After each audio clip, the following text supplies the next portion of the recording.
Guys, अगर आप bank of Baroda में अपना एक जीरो बैलेंस का सेविंग अकाउंट ओपन करना चाहते हैं तो आज के इस वीडियो में आपको बताने वाला हूं कि बिना ब्रांच जाए घर बैठे ऑनलाइन अपने मोबाइल से सिर्फ 5 मिनट में बैंक ऑफ बड़ौदा में एक जीरो बैलेंस का सेविंग अकाउंट किस तरह से ओपन करेंगे। देखिए, बैंक ऑफ बड़ौदा की तरफ से यहाँ पे दो तरह के जीरो बैलेंस सेविंग अकाउंट आते हैं। पहला तो इसका बीओबी लाइट यहाँ पे जीरो बैलेंस सेविंग अकाउंट आता है, दूसरा यहाँ पे BOB bro zero balance saving account आता है। ठीक है, लेकिन इन दोनों में से कौन सा वाला अकाउंट सबसे बेस्ट है, कौन सा वाला अकाउंट आपको ओपन करना चाहिए, आज के इस वीडियो में यहाँ पे दोनों अकाउंट को कंपेयर करके आपको बताऊंगा। प्लस इसमें से जो भी वाला यहां पे zero balance saving account best होगा, जिससे कि आपको ज्यादा से ज्यादा बेनिफिट्स मिले, वो वाला अकाउंट मैं आपको ओपन करने का पूरा प्रोसेस बताऊंगा। तो वीडियो को एंड तक देखते रहिएगा। चलिए वीडियो को शुरू करते हैं। Bank of Baroda zero balance saving account open करने के लिए सबसे पहले गूगल क्रोम ब्राउजर ओपन करेंगे। गूगल पे सर्च करेंगे बीओबी अकाउंट ओपनिंग। जैसे यहां पर इतना लिख के सर्च करेंगे, फर्स्ट नंबर पर आपको ओपन बैंक अकाउंट की एक वेबसाइट देखने को मिलेगी। आप यहां पर क्लिक करेंगे। क्लिक करने के बाद आप सीधे यहां पर बैंक ऑफ बड़ौदा के ऑफिशियल वेबसाइट पर आ जाएंगे। आप इसको स्क्रॉल करेंगे। स्क्रॉल करने के बाद देखेंगे तो यहां से आप सैलरी अकाउंट अगर आप चाहें तो ओपन कर सकते हैं। उसके बाद यहां पे सेविंग अकाउंट का भी ऑप्शन मिलता है। तो हमको यहां पर अपना सेविंग अकाउंट ओपन करना, तो यहां पे नो मोर का ऑप्शन मिलेगा। आप इस पर क्लिक करेंगे। क्लिक करने के बाद यहां पे देखेंगे तो जितने तरह के यहां पर बैंक ऑफ बड़ौदा के सेविंग अकाउंट है वो आपको यहां पे देखने को मिल जाएंगे। जैसे कि बीओबी मास्टर स्टॉक यहां पे सेविंग अकाउंट है, उसी तरह से यहां पर आएंगे तो बहुत तरह के आपको अकाउंट देखने को मिलेंगे। तो यहीं पे देखेंगे आपको बैंक ऑफ बड़ौदा का जीरो बैलेंस सेविंग अकाउंट देखने को मिलेगा, जो कि बीओबी लाइट सेविंग अकाउंट है, और दूसरा यहां पे देखेंगे तो बीओबी ब्रो वाला सेविंग अकाउंट है। ठीक है, अब देखिए, अगर इन दोनों के सबसे पहले हम बेनिफिट्स की बात करें कि कौन सा वाला अकाउंट आपको ओपन करना है, तो यहाँ पे नो मोर का ऑप्शन मिलेगा। यहाँ पर आप क्लिक करेंगे। अब सबसे पहले हम यहाँ पर जो बीओबी का लाइट सेविंग अकाउंट है उसके हम बेनिफिट्स देखेंगे। देखिए, ये जो अकाउंट है ये बिल्कुल जीरो बैलेंस का अकाउंट है। इसमें आपको कोई भी बैलेंस मेंटेन नहीं करना पड़ेगा। ठीक है, लेकिन ये जो अकाउंट है इसमें आपको बिल्कुल फ्री में रुपए का जो प्लेटिनम डेबिट कार्ड है वो आपको दिया जाएगा। अगर आप यहाँ पे क्वार्टरली यहाँ पे बैलेंस मेंटेन करेंगे, तो यानी हर 3 महीने पर अगर आप बैलेंस मेंटेन करते हैं तब आपको बिल्कुल फ्री में यहाँ पे जो रुपए का प्लेटिनम डेबिट कार्ड है ये आपको दिया जाएगा। अब देखिए, अगर मान लीजिए आप मेट्रो या फिर अर्बन यानी शहरी क्षेत्र से हैं या मेट्रो सिटी से हैं, तो यहाँ पर आपको 3,000 रुपये क्वार्टरली मेंटेन करने पड़ेंगे। अगर आप यहाँ पे मान लीजिए शहरी क्षेत्र से हैं तो 2,000 रुपये मेंटेन करने पड़ेंगे। सेमी अर्बन से हैं तो यहाँ पर 1,000, और अगर ग्रामीण क्षेत्र से हैं तो भी यहाँ पर 1,000 रुपये आपको हर 3 महीने पर मेंटेन करने पड़ेंगे। ठीक है, अगर आप मेंटेन करते हो तो यहाँ पे जो आपको रुपए का यहाँ पे प्लेटिनम डेबिट कार्ड है ये बिल्कुल फ्री में दिया जाएगा, इसका कोई चार्ज नहीं लगेगा। लेकिन अगर आप यहाँ पे मेंटेन नहीं कर पाते हो तो यहाँ पे जो भी डेबिट कार्ड का एनुअल चार्ज होगा ये आपके अकाउंट से कट जाएगा। ठीक है, तो अगर कटता है तो फिर आपको मेंटेन करने की जरूरत नहीं पड़ेगी। और अगर यहाँ पर हम इसके एलिजिबिलिटी की बात करें तो ये जो बीओबी यहाँ पे लाइट वाला जो सेविंग अकाउंट है, अगर आपकी उम्र कम से कम 10 साल है तो आप इस अकाउंट को आराम से ओपन कर सकते हैं। ठीक है, अगर हम यहाँ पे दूसरे वाले जीरो बैलेंस सेविंग अकाउंट की बात करें बीओबी ब्रो वाले, तो चलिए इसका भी देखते हैं। तो ये जो अकाउंट है ये भी बिल्कुल एक जीरो बैलेंस का अकाउंट है। इसमें आपको कोई भी बैलेंस यहाँ पे मेंटेन नहीं करना पड़ेगा। ठीक है, लेकिन इस अकाउंट में आपको बिल्कुल फ्री में यहाँ पे रुपए का प्लेटिनम डेबिट कार्ड दिया जाएगा। इसमें आपको इशू का और रेन्युअल चार्ज आपको देना पड़ेगा। ठीक है, लेकिन अगर आप यहाँ पे डेबिट कार्ड का इशू और रेन्युअल का चार्ज देते हो तब इसमें आपको यहाँ पे फ्री में एनईएफटी, आरटीजीएस और आईएमपीएस यूपीआई का ऑप्शन मिलता है। यानी अगर आप यूपीआई या फिर एनईएफटी या फिर आईएमपीएस के माध्यम से किसी को भी मोबाइल बैंकिंग के द्वारा पैसे ट्रांसफर करते हो तो वहां पे जो चार्ज लगता है 7-8 रुपए के करीब में, वो चार्ज आपका नहीं लगेगा। ठीक है, बिल्कुल फ्री यहाँ पे ट्रांजेक्शन होगा।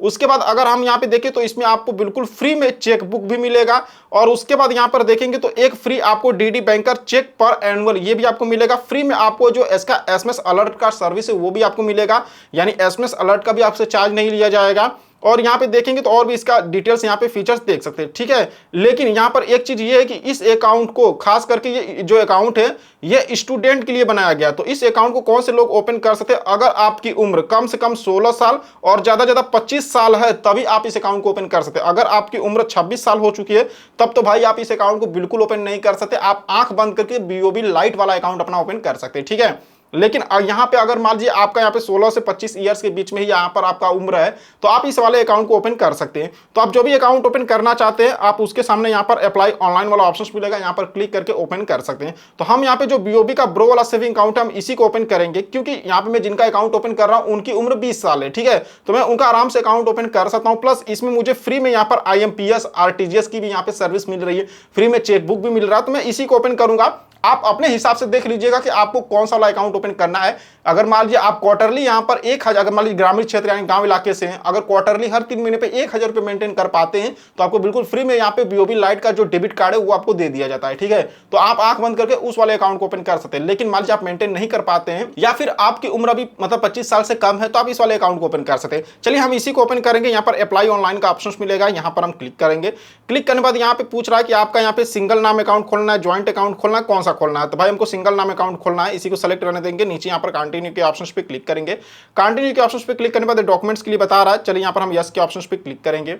क्लिक करने के बाद यहाँ पे देखेंगे तो यहाँ पे जो इसका अकाउंट ओपनिंग वाला पेज है यहाँ पर ओपन हो चुका है। ये हमसे डिवाइस लोकेशंस की परमिशन मांग रहा है जिसको अलाउ करना होगा। अलाउ के ऑप्शन पे क्लिक करके अलाउ करेंगे। यहाँ पे लैंग्वेज पूछेगा, चलिए यहाँ पे मैं इंग्लिश को सेलेक्ट करके यहाँ पे प्रोसीड करता हूँ। ये लैंग्वेज इसलिए पूछता है कि आप किस लैंग्वेज में यहाँ पर अकाउंट ओपन करना चाहते हैं। ठीक है, अब देखिए यहाँ पे आपको सबसे पहले अपना मोबाइल नंबर डालना होगा, जो मोबाइल नंबर आपके आधार कार्ड के साथ लिंक है। ध्यान ये दीजिएगा कि इस अकाउंट को ओपन करने के लिए यहाँ पे बैंक ऑफ बड़ौदा में अगर आप ऑनलाइन अकाउंट ओपन करना चाहते हैं ना तो यहाँ पर आपके आधार कार्ड के साथ मोबाइल नंबर का लिंक होना बिल्कुल जरूरी है। ठीक है, उसके बाद यहाँ पे देखेंगे तो आपके मोबाइल नंबर पर एक ओटीपी भेजा जाएगा जिसको यहाँ पे डाल के वेरीफाई कर लेंगे। यहाँ पर अपना ईमेल एड्रेस डालेंगे। उसके बाद यहाँ पे कुछ टर्म एंड कंडीशंस मिलता है जैसे कि आप माइनर नहीं है, यानी देखिए अगर आपकी जो उम्र है वो यहाँ पे मान लीजिए 18 ईयर से कम है, मान लीजिए आपकी उम्र 16 ईयर से, तब आप इसको टिक नहीं करेंगे। ठीक है, इसको आप छोड़ देंगे। लेकिन अगर आपका उम्र यहाँ पे 18 ईयर्स या उससे ज्यादा है तब यहाँ पर इस वाले जो टर्म एंड कंडीशन है I am not a minor, इसको सेलेक्ट करेंगे। उस पर जो भी टर्म एंड कंडीशन सबको यहाँ पे हम टिक करेंगे। फैक्टर डिक्लेरेशन आ जाएगा, इसको टिक करके सारे यहाँ पे जो मतलब क्लिक करेंगे यहाँ पर और यहाँ पे एक्सेप्ट के ऑप्शन पे क्लिक करके सबको यहाँ पे एक्सेप्ट करेंगे। यहाँ पे जनरल टर्म दिया, यहाँ पे चलिए क्लिक करते हैं, एक्सेप्ट करते हैं। ई-केवाईसी टर्म्स यहाँ पे क्लिक करते हैं, एक्सेप्ट करते हैं। ठीक है, उसके बाद नीचे यहाँ पे नेक्स्ट वाले ऑप्शंस पे क्लिक करेंगे। नेक्स्ट के ऑप्शंस पे क्लिक करने के बाद अब यहाँ पे देखेंगे तो यहाँ पे आपको अपने आधार और पैन कार्ड का डिटेल्स देना होगा। सबसे पहले तो यहाँ पर अपने पैन कार्ड का नंबर डालेंगे, यहाँ पे अपने आधार कार्ड का नंबर डालेंगे। यहाँ पे लैंग्वेज पूछ रहा है तो यहाँ पे हम इंग्लिश को सेलेक्ट कर दिए हैं। उसके बाद यहाँ पे कुछ टर्म एंड कंडीशंस आ जाएगा, इन दोनों को यहाँ पे आप टिक करेंगे। उसके बाद इसको स्क्रॉल करेंगे।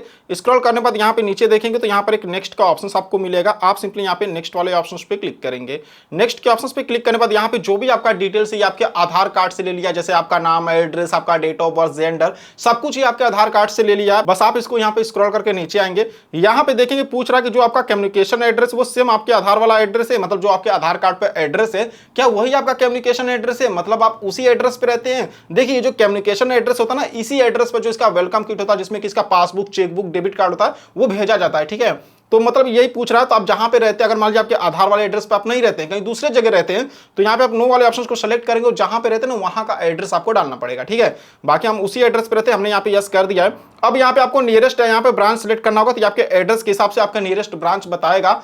तो जिस ब्रांच में आप अकाउंट ओपन करना चाहते हैं यहाँ पे सेलेक्ट ब्रांच का ऑप्शन मिलेगा। यहाँ पे अगर आप क्लिक करेंगे तो यहाँ पे देखिए कि मतलब जो भी आपके नियरेस्ट ब्रांच होगी उनका नाम आ जाएगा। तो जिस ब्रांच में आप यहाँ पर अपना अकाउंट ओपन करना चाहते हैं उसको यहाँ पे सेलेक्ट करेंगे। उसके बाद अकाउंट टाइप में देख सकते हैं बीओबी ब्रो सेविंग अकाउंट हम यहाँ पर ओपन कर रहे हैं, तो यहाँ पे हमारा ये सेलेक्ट है। बाकी यहाँ पे नीचे प्रोसीड का ऑप्शन मिलेगा, आप यहाँ पर क्लिक करेंगे। क्लिक करने के बाद यहाँ पे देखेंगे तो ये आपसे फादर का नाम पूछ रहा है, तो यहाँ पे अपने फादर का नाम डाल देंगे। यहाँ पे नीचे अपने मदर का नाम डालेंगे।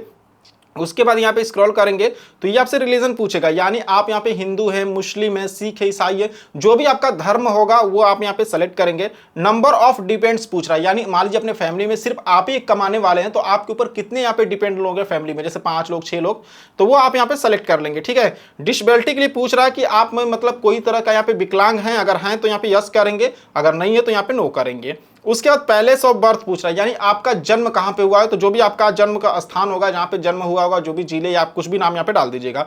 एजुकेशन पूछ रहा है, यानी आपने पढ़ाई कितनी तक की है वो आप यहाँ पे सेलेक्ट कर लेंगे। इंप्लॉयमेंट स्टेटस पूछ रहा है, यानी आपका इंप्लॉयमेंट स्टेटस क्या, आप मतलब सेल्फ एम्प्लॉयड है, सैलरीड है या अदर्स है, जो भी है यहाँ पर आप उसको सेलेक्ट करेंगे। यहाँ पे आपसे एनुअल इनकम पूछ रहा है, यानी साल भर में आप कितने रुपए कमा लेते हैं वो आप यहाँ पे बता देंगे। यहाँ पे टर्नओवर पूछ रहा है कि आपका एक्सपेक्टेड यहाँ पे टर्नओवर कितना रहा, तो वो आप यहाँ पे बता देंगे। सोर्स ऑफ इनकम पूछ रहा है, आपके इनकम का सोर्स क्या वो बताएंगे। उसके बाद यहाँ पे देखेंगे तो यहाँ पे पूछ रहा है कि नॉमिनी का डिटेल्स डालने के लिए, तो जिसको आप नॉमिनी बनाना चाहते हैं उसका डिटेल्स देना होगा। देखिए अगर आप नॉमिनी ऐड करना चाहते तो आप यस करेंगे, नहीं करना चाहते तो नो भी कर सकते हैं। ठीक है, अगर आप नो करते हैं तो आपको बाद में नॉमिनी ऐड करना पड़ेगा। देखिए नॉमिनी आप अपने अकाउंट में ऐड कर लीजिएगा, इससे क्या होता है कि अगर मान लीजिए भविष्य में कभी आपको कुछ हो जाता है तो जो पैसे होते हैं आपके अकाउंट को ना, जिसको आप नॉमिनी बनाए रहोगे आप मतलब उसको आसानी से पैसे मिल जाते हैं। ठीक है, ये चीज होता है, तो नॉमिनी आप बना दीजिएगा। यहाँ पे रिलेशनशिप सेलेक्ट करेंगे, किसको नॉमिनी बना रहे हैं, अपने फादर को, अपने मदर को, हस्बैंड को या वाइफ को। ठीक है, जिसको बना रहे रिलेशनशिप सेलेक्ट सेलेक्ट करेंगे, नॉमिनी का यहाँ पे टाइटल सेलेक्ट करके नॉमिनी का फर्स्ट नेम डालेंगे, मिडिल नेम है तो डाल दीजिएगा, नहीं तो छोड़ दीजिएगा। बाकी नॉमिनी का यहाँ पे लास्ट नेम डाल देंगे, नॉमिनी का जो भी यहाँ पे डेट ऑफ बर्थ है, यहाँ पे कैलेंडर वाले आइकन पर क्लिक करके इसको सेलेक्ट करेंगे। उसके बाद यहाँ पे नॉमिनी का एड्रेस पूछ रहा है, देखिए आपका जो एड्रेस है वो और नॉमिनी का एड्रेस अगर दोनों एड्रेस बिल्कुल सेम है तो यहाँ पे सेम इसके ऑप्शन पे टिक कर देंगे। लेकिन मान लीजिए नॉमिनी का एड्रेस कहीं और का है, आपका कहीं और का है, तो यहाँ पे अनटिक करेंगे और जहां पे नॉमिनी का एड्रेस होगा पूरा एड्रेस यहाँ पर आपको डालना पड़ेगा, ठीक है। उसके बाद नीचे यहाँ पे प्रोसीड के ऑप्शंस पे क्लिक करेंगे। प्रोसीड के ऑप्शंस पे क्लिक करने के बाद एडिशनल सर्विस पूछ रहा है, यानी इनकी आपको कौन कौन सी सर्विस चाहिए। जैसे यूपीआई की सर्विस चाहिए, यहाँ पे हमने टिक कर दिया है। इंटरनेट बैंकिंग की चाहिए, इसको टिक करेंगे। चेकबुक की चाहिए, इसको टिक करेंगे। एसएमएस अलर्ट की चाहिए, इसको टिक करेंगे। व्हाट्सअप बैंकिंग की चाहिए, इसको टिक करेंगे। तो जो जो सर्विस आपको चाहिए यहाँ पे आप सेलेक्ट करेंगे। अब जैसे कि हमको इंटरनेट बैंकिंग की चाहिए, मैंने यहाँ पे इंटरनेट बैंकिंग को सेलेक्ट कर लिया है। चेकबुक की चाहिए, मैंने यहाँ पे चेकबुक वाले को भी यहाँ पे सेलेक्ट कर लिया। एसएमएस अलर्ट का चाहिए, इसको भी मैंने यहाँ पे सेलेक्ट कर लिया। अब देखिए जैसे मैंने एसएमएस अलर्ट को सेलेक्ट किया तो यहाँ पे पूछ रहा है किस लैंग्वेज में आप एसएमएस अलर्ट का सर्विस लेना चाहते हैं। यानी अगर आपको एसएमएस आता है बैंक ऑफ बड़ौदा की तरफ से तो कौन से भाषा में लेना चाहते हैं, जैसे हिंदी, इंग्लिश, गुजराती, मराठी, जिस लैंग्वेज में चाहें यहाँ पर आप उसको सेलेक्ट कर सकते हैं। यहाँ पे व्हाट्सअप बैंकिंग के लिए पूछ रहा है कि आप इसको इनेबल करना चाहते हैं, हम इसको भी यहाँ पे सेलेक्ट करते हैं। तो इसका भी लैंग्वेज पूछ रहा है कि जो आपको व्हाट्सअप पे मैसेज भेजा जाएगा वो किस भाषा या किस लैंग्वेज में लेना चाहते हैं, हिंदी, इंग्लिश, मतलब जो भी आपका लैंग्वेज होगा वो यहाँ पे आप सेलेक्ट करेंगे। डेबिट कार्ड पूछ रहा है कि आपको डेबिट कार्ड चाहिए, हमको चाहिए, चलिए यहाँ पे मैं सेलेक्ट कर लेता हूँ। अब जैसे डेबिट कार्ड को सेलेक्ट करेंगे, यहाँ पे टर्म एंड कंडीशंस आएगा, इसको आप टिक कर देंगे। और टिक करने के बाद चलिए यहाँ पे मैं पहले टिक कर लेता हूँ, टिक कर दिया। अब देखिए क्रेडिट कार्ड के लिए पूछ रहा है, अगर आपको क्रेडिट कार्ड भी चाहिए तो यहाँ पे टिक कर लेंगे। हमको क्रेडिट कार्ड अभी नहीं चाहिए, जब हमको चाहिए होगा तो हम यहाँ पर अपना क्रेडिट कार्ड अप्लाई कर लेंगे, ठीक है। क्योंकि मान लीजिए अगर आप यहाँ पे सेलेक्ट करते हैं तो अगर आप एलिजिबल होंगे तभी आपको क्रेडिट कार्ड मिलेगा, नहीं तो नहीं मिलने वाला था। इसको हम छोड़ देते, बाद में करेंगे। बाकी यहाँ पे नीचे नेक्स्ट वाले ऑप्शन पे हम क्लिक करेंगे। क्लिक करने के बाद यहाँ पे देखिए प्रीव्यू आ जाएगा, मतलब अभी तक हमने जितना भी डिटेल्स डाला है ना सबका यहाँ पे प्रीव्यू आ जाएगा। एक बार अच्छे से इसको आप मिला लीजिएगा, चेक कर लीजिएगा कि सारी डिटेल्स यहाँ पे सही है। जैसे देखिए यहाँ पे जो हमको यहाँ पे सर्विस चाहिए, जैसे डेबिट कार्ड चाहिए, इंटरनेट बैंकिंग चाहिए, एसएमएस अलर्ट चाहिए, यूपीआई चाहिए, व्हाट्सअप बैंकिंग चाहिए, सब ने हमने यहाँ पे मतलब सबको सेलेक्ट कर लिया। बाकी यहाँ पे टर्म एंड कंडीशंस मिलेगा, इसको यहाँ पे टिक करेंगे। यहाँ पे लैंग्वेज बोल रहा है, हमने दोनों का लैंग्वेज भी सेलेक्ट कर लिया है। उसके बाद यहाँ पे नीचे सबमिट एप्लीकेशन के ऑप्शंस पे क्लिक करेंगे। सबमिट एप्लीकेशन के ऑप्शंस पे क्लिक करने में देखेंगे तो कांग्रेचुलेशंस, यहाँ पे हमारा यूआरएन नंबर आ चुका है। इसका यहाँ पर आप स्क्रीनशॉट लेके रख लीजिएगा। अब हमको यहाँ पर अपनी वीडियो केवाईसी करनी पड़ेगी, ठीक है। तो यहाँ पे कंप्लीट योर वीडियो केवाईसी के ऑप्शंस पे क्लिक करेंगे। क्लिक करने के बाद देखेंगे तो यहाँ पे जो यूआरएन नंबर आपको मिला था ना, वो वाला यूआरएन नंबर आप यहाँ पे डालिएगा, ठीक है। अब डालने के बाद नीचे यहाँ पे गेट ओटीपी के ऑप्शंस पे क्लिक करेंगे। क्लिक करने के बाद आपके मोबाइल नंबर पर एक ओटीपी आएगा, उसको डालकर सबमिट करेंगे तो ये आपसे लैंग्वेज पूछेगा कि आप किस लैंग्वेज में यहाँ पर बात करना चाहते हैं, जैसे हिंदी, बंगाली, गुजराती, कन्नड़ा, मतलब जिस भाषा में यहाँ पे इनके एजेंट से आप बात करना चाहते हैं अपने भाषा को यहाँ पे आप सेलेक्ट करिएगा। और नीचे यहाँ पे डन वाले ऑप्शंस पे क्लिक करेंगे। क्लिक करने के बाद देखेंगे तो फिर से यहाँ पे ओटीपी हमारे मोबाइल नंबर भेजा गया, जिसको यहाँ पे डाल के वेरीफाई करेंगे। उसके बाद यहाँ पे देखेंगे तो यहाँ पे इनका कुछ टर्म एंड कंडीशंस आ जाएगा, जिसको यहाँ पे टिक करके नीचे यहाँ पर स्टार्ट वाले ऑप्शंस पे क्लिक करेंगे। स्टार्ट के ऑप्शंस पे क्लिक करने के बाद यहाँ पे जो भी आपकी कॉल होगी वो इनके एजेंट को कनेक्ट कर दी जाएगी। तो वीडियो कॉल पर आप उनको अपना एक आधार कार्ड दिखाना होगा, आपको अपना ओरिजिनल पैन कार्ड दिखाना होगा। फिर वो आपसे नाम पूछेंगे, आप काम क्या करते हैं वो आपको बताना होगा। उसके बाद यहाँ पर आपका मतलब एक सेल्फी लेंगे, आप सेल्फी भी अपना एक दे दीजिएगा। कभी कभी यहाँ पे होता है कि सेल्फी मांगते हैं, ठीक है, नहीं तो नहीं मांगते हैं। फोटो मतलब खींचने के लिए बोलेंगे कि ऐसे आप रहिए, मैं एक सेल्फी लूंगी, तो यहाँ पे आप ऐसे कह रहेंगे कैमरे को तो आपका सेल्फी ले लिया जाएगा, ठीक है ना। उसके बाद आपको अपना सिग्नेचर करके दिखाना होगा, तो मतलब सादा पन्ना ले लीजिएगा, पेपर ले लीजिएगा और एक ब्लैक पेन या फिर जो ब्लू पेन आती है वो ले लीजिएगा, उससे आप सिग्नेचर करके दिखा दीजिएगा उनको, ठीक है। बस इतना ही आपको करना, आपकी केवाईसी यहाँ पे सक्सेसफुल कंप्लीट हो जाएगी। अब जैसे यहाँ पे केवाईसी कंप्लीट कर लेंगे, यहाँ पे जो भी आपके अकाउंट का डिटेल्स होता है, जैसे account number, IFSC code, customer ID, ये एसएमएस के माध्यम से आधा से 1 घंटे के अंदर आपके मोबाइल नंबर पर सेट कर दिया जाता है। वैसे अगर आप उनसे पूछेंगे तो वो तो बोलेंगे कि भाई 8 घंटे तक का टाइम लग जाएगा अकाउंट डिटेल्स आने में, लेकिन 8 घंटे नहीं लगते, 1 से 1.5 घंटे या फिर ज्यादा 2 घंटे लगते हैं। यहाँ पर जो भी यहाँ पर आपका डिटेल्स होता है अकाउंट का, वो एसएमएस के माध्यम से आपके मोबाइल नंबर पर मिल जाता है, ठीक है। उसके बाद अकाउंट ओपन होने के 7 से 15 दिन के अंदर जो इसका वेलकम किट होगा, जिसमें कि इसका जो डेबिट कार्ड, पासबुक, चेकबुक होता है, वो बाई पोस्ट आपके एड्रेस पर आ जाएगा। तो इस तरीके से बैंक ऑफ बड़ौदा का यहाँ पर एक जीरो बैलेंस का सेविंग अकाउंट ओपन कर सकते हैं। सो आई होप कि आपको वीडियो पसंद आई होगी। अगर आपको हमारी वीडियो पसंद आई हो तो वीडियो को एक लाइक करना, चैनल को सब्सक्राइब करना बिल्कुल नहीं भूलिएगा। तो चलिए फिर मिलते हैं आपसे नेक्स्ट वीडियो में।